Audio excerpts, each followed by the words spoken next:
खूनी Monday channel पर आपको मिलती हैं दिल दहला देने वाली एनिमेटेड हॉरर स्टोरीज। तो सब्सक्राइब करो और हर हफ्ते हॉरर को एंजॉय करो। बेल आइकन दबाना मत भूलना।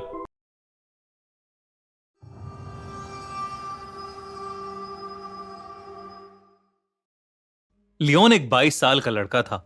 वो अपने पूरे परिवार के साथ सर्बिया में रहता था। लियोन को नए नए सोशल एक्सपेरिमेंट्स करना और चैलेंजेस करना बहुत पसंद था। एक रात लियोन अपने फ्रेंड की पार्टी से अपने घर की तरफ लौट रहा था। कार तेज स्पीड में थी और लियोन ने लाउड वॉल्यूम पर गाने चलाए हुए थे। अचानक उसकी गाड़ी के सामने एक अजीब सी दिखने वाली औरत आ गई। लियोन ये देखकर बौखला गया और उसने गाड़ी का स्टीयरिंग व्हील पूरी तरह घुमा दिया। उसकी गाड़ी एक पेड़ में जाकर टकरा गई और लियोन को सर पर थोड़ी चोट आई। उस रोड के पास एक हॉस्पिटल था जहां का स्टाफ क्रैश की आवाज सुनते ही दौड़ता हुआ आया और लियोन को हॉस्पिटल के अंदर ले गया। लियोन को क्रैश के 15 मिनट बाद ही होश आ चुका था। डॉक्टर ने उसकी मरहम पट्टी कर दी और अब वो घर जा सकता था। लियोन ने अपने लिए एक टैक्सी और अपनी गाड़ी के लिए एक टो ट्रक बुक कराया। उसका वेट करते करते वो हॉस्पिटल में ही अपनी टैक्सी और उस टो ट्रक का वेट करने लगा। वो हॉस्पिटल के सेकंड फ्लोर की बालकनी में खड़ा था। वो बार बार उस औरत के बारे में सोचने लगा जो अचानक उसकी गाड़ी के सामने आ गई थी, मगर उसे लगा कि शायद वो उसके मन का कोई वहम होगा। उस बालकनी से लियोन को उसकी क्रैश्ड गाड़ी साफ नजर आ रही थी। उसने अपने मॉम डैड को अपने एक्सीडेंट के बारे में इन्फॉर्म करने के लिए फोन निकाला ही था कि उसका ध्यान अचानक गाड़ी से कुछ दूर लगी एक स्ट्रीट लाइट पर गया। उस स्ट्रीट लाइट के नीचे उसे वही औरत दिखी जो उसकी गाड़ी के सामने आ गई थी। वो उस स्ट्रीट लाइट के नीचे बेहद अजीब तरीके से डांस कर रही थी। लियोन उसे देखकर बहुत चौंक गया और अपने फोन से उसे रिकॉर्ड करने लगा कि तभी लियोन के फोन पर किसी का कॉल आ गया। लियोन ने जल्दी से फोन काट दिया, लेकिन उसने जैसे ही वापस उस स्ट्रीट लाइट की तरफ देखा तो वो औरत अब वहां से गायब हो चुकी थी। उसके फोन की रिकॉर्डिंग भी अपने आप बंद हो गई। जब उसने अपनी फोन गैलरी चेक करी तो उसमें वो वीडियो थी ही नहीं। लियोन ये देखकर थोड़ा घबरा गया।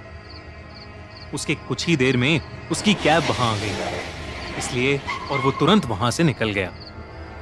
मगर वो अभी भी काफी बौखलाया हुआ नजर आ रहा था। घर पहुंचते ही लियोन ने उस औरत के बारे में सर्च करना शुरू कर दिया।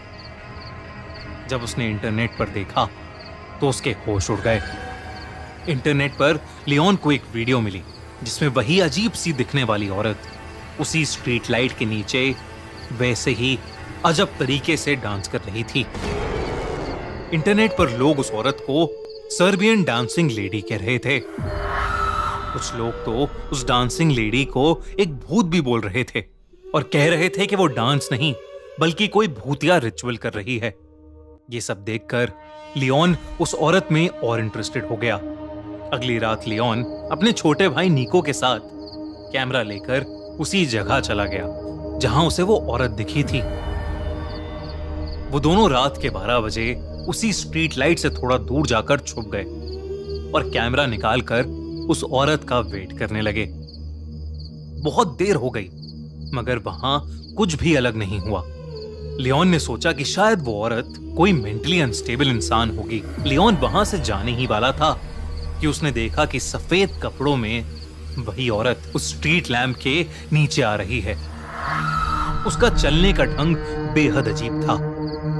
बहुत ही अटपटी चाल थी उसकी। जैसे ही लियोन ने उस औरत को देखा उसने कैमरा में रिकॉर्डिंग शुरू कर दी। वो औरत उस स्ट्रीट लैंप से नीचे आई और दोबारा वैसे ही एबनॉर्मल तरीके से डांस करने लगी। इस बार लियोन ने देखा कि उस औरत ने अपने हाथ में एक चाकू भी पकड़ रखा है। उस औरत के बाल उसका चेहरा ढक रहे थे और इसलिए लियोन उसका पूरा चेहरा ढंग से नहीं देख पा रहा था। अचानक ही वो औरत डांस करते करते रुक गई और देखते ही देखते उस औरत की हड्डियां चटकने लगीं। और उसके हाथ और पैर अजीब तरीके से मुड़ने लगे।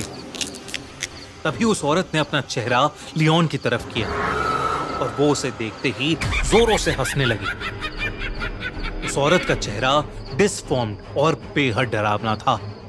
वो अब धीरे धीरे लियोन और निको की तरफ चलकर आ रही थी। लियोन और निको ये सब देखकर बहुत डर गए। वो फौरन अपनी कार की तरफ भागे। जैसे ही लियोन अपनी कार के पास पहुंचा तो उसने देखा कि निको उसके साथ नहीं है। लियोन ने नजर घुमाई तो उसने देखा कि निको उस डांसिंग लेडी के पास खड़ा था। ऐसा लग रहा था कि निको उसके वश में है। लियोन ने निको को जोर से आवाज लगाई और निको मानो वापस होश में आ गया हो। निको जल्दी से वापस कार की तरफ भागा और लियोन और निको दोनों कार में बैठकर वहां से निकलने लगे।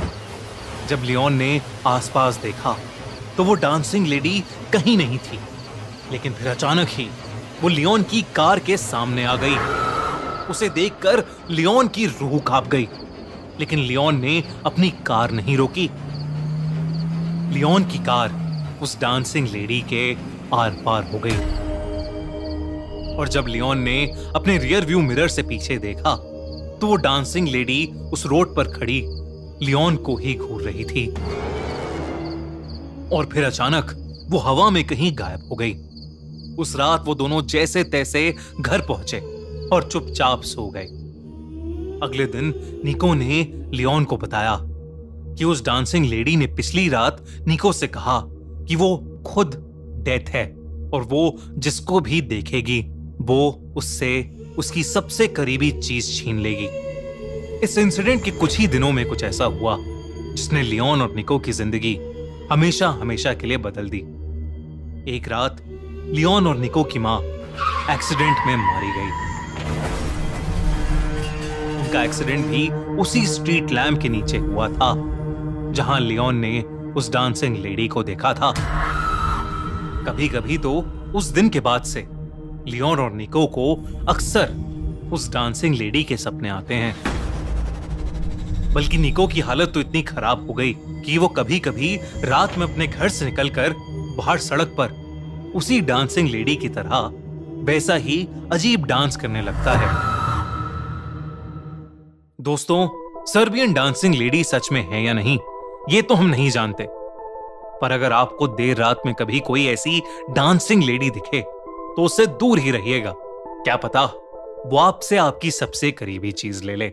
और दोस्तों, सर्बियन डांसिंग लेडी के बारे में और जानना है तो हमारे इंस्टाग्राम पेज को अभी फॉलो करो। हम अब अपने इंस्टाग्राम पेज पर आपके लिए horror facts, legends and myths, haunted places, इन सब टॉपिक्स पर इंटरेस्टिंग रील्स बना रहे हैं। Check out now. Instagram page की लिंक पिन कमेंट में। और अगर आपको ये वीडियो पसंद आई तो खूनी मंडे यूट्यूब चैनल को सब्सक्राइब करना मत भूलना।